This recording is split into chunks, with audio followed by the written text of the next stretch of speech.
નમસ્કાર. TAT secondary મેન્સની તૈયારી કરતા એસ્પિરન્ટ્સ મિત્રો, તમને જણાવી દઈએ કે આ લેક્ચર આપણે ઇન્ફોર્મેટિવ લેક્ચર છે. આ લેક્ચરની અંદર આપણે ડિસ્કસ કરીશું કે જે નવમા 10મા ધોરણમાં, આમ તો 9થી 12 ધોરણમાં જે નવો સુધારો થયો છે તે મુજબ હવે પરીક્ષાઓ છે એ સંપૂર્ણ પ્રશ્ન બેંકમાંથી કાઢવામાં આવશે. તો પ્રશ્ન બેંક શું છે એને સમજી લઈએ. પહેલા સુધારો જે છે એ જોઈ લઈએ. કોમેન્ટની અંદર #એજેસર આપો, પછી આપણે દરેક પ્રશ્નોનું સમાધાન જોઈએ. તો મિત્રો, જો અહીંયા આપેલું છે તમને આ 2025ની તારીખના રિલીઝ થયેલું છે, પણ વાસ્તવમાં એ 2026માં પ્રકાશિત થયો છે, મતલબ કે હમણાં. ધોરણ 9થી 12માં સત્ર દીઠ એક એકમ કસોટી લેવા બાબત. તો અહીંયા તમે ધ્યાન આપશો તો જણાવવાનું છે અહીંયા જીસીઆરટીના 13/8/2025ના પત્રથી વર્ષ 2025-26થી એકમ કસોટીના વિકલ્પ સ્વરૂપે પ્રાથમિક શિક્ષણ ધોરણ 3થી 8માં પણ ત્રિમાસિક કસોટી જે યોજવાની છે તે બાબત.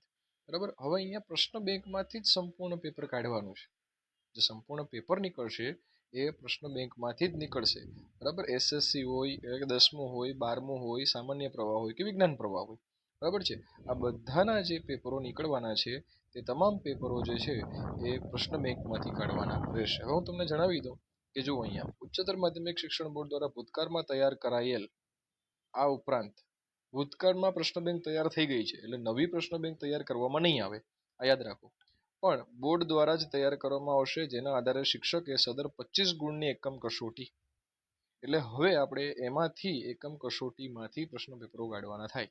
એનો મતલબ એવો છે મિત્રો કે જો વિદ્યાર્થીઓ પ્રશ્ન બેંકમાંથી તૈયારી કરે અથવા તો પ્રશ્ન બેંકમાંથી પેપરો નીકળે, એનો મતલબ તમારી પરીક્ષાના પેપરો પણ પ્રશ્ન બેંકમાંથી જ કાઢવામાં આવશે, એવી 100% આપણે ખાતરીપૂર્વક કહી શકીએ. બરાબર છે. પછી એ સરકારી શાળા હોય, ગ્રાન્ટીનેડ હોય કે સ્વનિર્ભર ખાનગી શાળા હોય, બધામાં આ છે એ ફિક્સ રહેવાનું છે. બરાબર છે.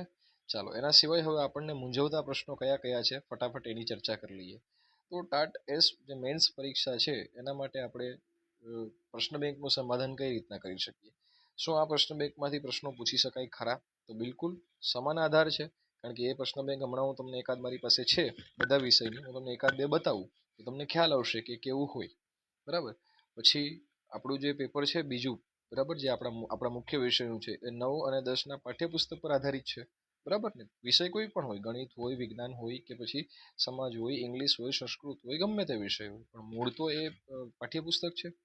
તો પ્રશ્ન બેંક છે એ ટીચર્સ માટે પણ, કે જે પરીક્ષાનું પેપર કાઢવાનું છે એના માટે તો આદર્શ રેફરન્સ બુક બની જશે, એને તો મહેનત ઓછી થઈ જશે.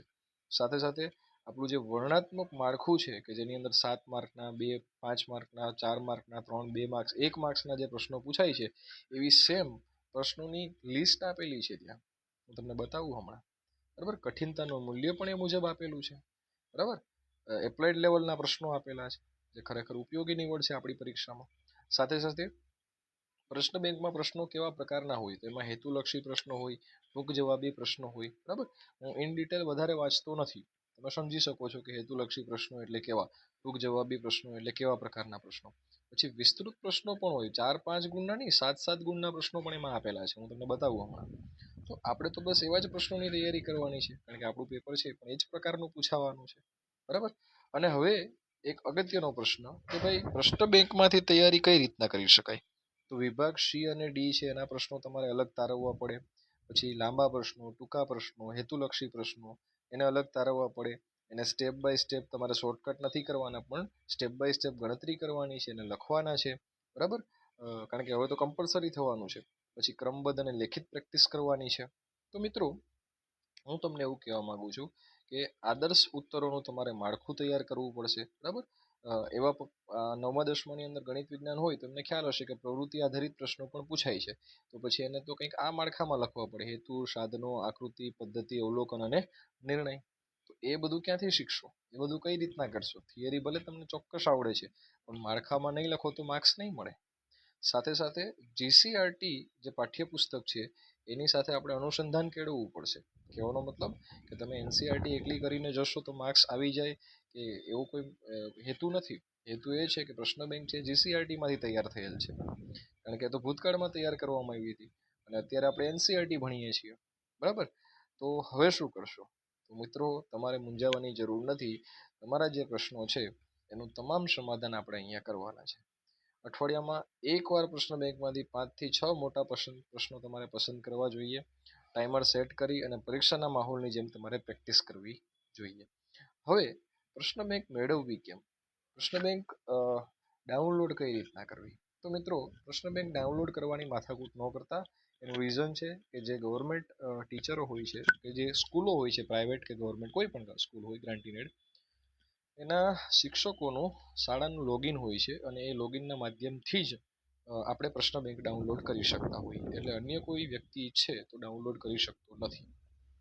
પણ તમારે એ ચિંતા કરવાની કોઈ જરૂર નથી. એનું કારણ છે કે આપણી પાસે દરેક વર્ષની, મતલબ 2024-25 હોય, 25-26 હોય, 21-22 હોય કે 22-23 હોય કે 23-24 હોય, કોઈ પણ વર્ષ હોય, આપણી પાસે દરેક વર્ષની પ્રશ્ન બેંક તમામ વિષયની અવેલેબલ છે. તો કરવાનું શું છે? તો મિત્રો, કરવાનું માત્ર એટલું છે કે આપણે વિષય મુજબ, આપણે દરેક વિષય મુજબ પ્રશ્ન બેંકોનું સોલ્યુશન કરતા જઈશું. એમાં ખાસ કરીને હું તમને વિભાગ 1, વિભાગ 2 અને વિભાગ 3, એટલે કે વિભાગ A, B, C અને 3 વિભાગ. વિભાગ A જેમાં હેતુલક્ષી પ્રશ્નો હોય, વિભાગ B કે જેમાં ટૂંક જવાબી પ્રશ્નો હોય, વિભાગ C કે જેમાં વ્યાકરણ વિભાગ હોય, જો ગુજરાતી ઇંગ્લિશ હોય તો, અધરવાઇઝ પ્રશ્નો હોય, અને વિભાગ D કે જેમાં લાંબા પ્રકારના પ્રશ્નો હોય, નિબંધ પ્રકારના પ્રશ્નો. એ 4 વિભાગનું સોલ્યુશન આપણે કરવાનું છે, બરાબર. જો હું તમને એકાદી ક્વેશ્ચન બેંક એકાદ વિષયની બતાવું, ફોર એક્ઝામ્પલ મારી પાસે આ ગુજરાતીની છે, દ્વિતીય સત્રની છે, 2025 અને 26 દ્વિતીય સત્રની છે, બરાબર છે. આની અંદર વ્યાકરણ પણ સમાવિષ્ટ છે, કયા કયા પ્રકરણનું સમાવિષ્ટ છે એ પણ અહીંયા કીધું છે, બરાબર. સૂચનાઓ જે કઈ છે આપણા માટે અગત્યની ખાસ નથી, પણ જો અહીંયા વિભાગ 1 પ્રશ્ન 1 જે 7 ગુણનો છે, બરાબર. એમાં ગુજરાતી ભાષાવાળા મિત્રો માટે જુઓ, કૃતિ અને કર્તા આવા જે જોડકા પૂછાય છે એ એમાં આપેલા છે દરેક ચેપ્ટરના, બરાબર, દરેક ચેપ્ટરના. અને સૌથી આઈએમપી વાત મિત્રો એ છે કે આ સત્ર વાઇઝ છે. સત્ર વાઇઝ પ્રશ્ન બેંક કરવાનો ફાયદો શું થાય કે એક સાથે તમારે આખી પુસ્તક કરવી પડતી નથી. તો કે અડધું સત્ર કરવાથી અડધી ટેક્સ્ટ બુક થઈ જાય. એટલે કુલ તમારે 4 પ્રશ્ન બેંક કરવાની થાય. 9મા ધોરણની 2, 10મા ધોરણની 2, એટલે કુલ 4 કરવાની થાય, બરાબર છે મિત્રો.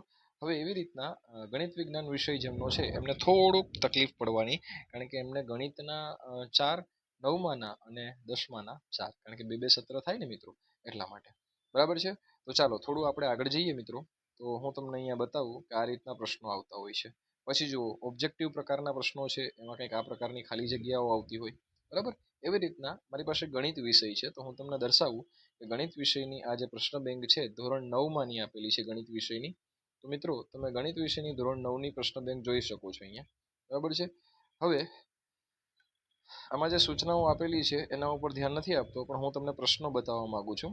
જો અહીંયા આ જી લખેલો છે, મતલબ આ ગણિત જે છે, ગણિત વિષય માટે દ્વિતીય સત્ર છે અને પ્રશ્ન બેંક 2025ના વર્ષની છે. ચેપ્ટર આપેલા છે 12 થી 18, બરાબર છે. અને એમાં કયા કયા ચેપ્ટરનો સમાવેશ કર્યો છે એ પણ અહીંયા લખેલું છે, 4, 5, 6, 10 અને 11, બરાબર છે. હવે અહીંયા ધ્યાન આપો તો કેવા પ્રકારના પ્રશ્નો હોય છે જોવામાં. પ્રશ્ન 1 જે 7 ગુણનો પૂછાય છે. વિભાગ 1 પ્રશ્નોમાંથી કોઈ પણ એક પ્રશ્ન પસંદ કરો, બરાબર. આવી રીતના બધા પૂછતા હોય છે. પછી વિભાગ B આપેલો છે, પ્રશ્ન નંબર 2, પછી પ્રશ્ન નંબર 3, એવી રીતના નીચે તમને અલગ અલગ પ્રશ્નો આપેલા હોય છે. અને એ પ્રશ્નોના આધારે પછી પ્રશ્ન બેંકની શરૂઆત થતી હોય, બરાબર છે મિત્રો. તો તમારે કોઈ ચિંતા કરવાની જરૂર નથી. આનું સોલ્યુશન પણ આપણી પાસે છે. એવી રીતના ગુજરાતી ગણિત મેં તમને કીધું એ જ મુજબ હિન્દી, ઇંગ્લિશ, માફ કરજો, હિન્દી, ઇંગ્લિશ, સંસ્કૃત, સમાજ, કોઈ પણ વિષય હોય, દરેક વિષયના એકમ 1 અને એકમ 2, એટલે કે સત્ર 1 અને સત્ર 2ની તમને પ્રશ્ન બેંક સોલ્યુશન સાથે PDF સાથે ટેલિગ્રામ ગ્રુપમાં બિલકુલ ફ્રી ઓફમાં મળી જશે, જેની તમારે કોઈ ચિંતા કરવાની જરૂર નથી. બસ માત્ર તમારે આપણી ચેનલમાં જોડાયેલા રહેવાનું છે, ચેનલમાં વિડીયો જોવાનો છે, અને પછી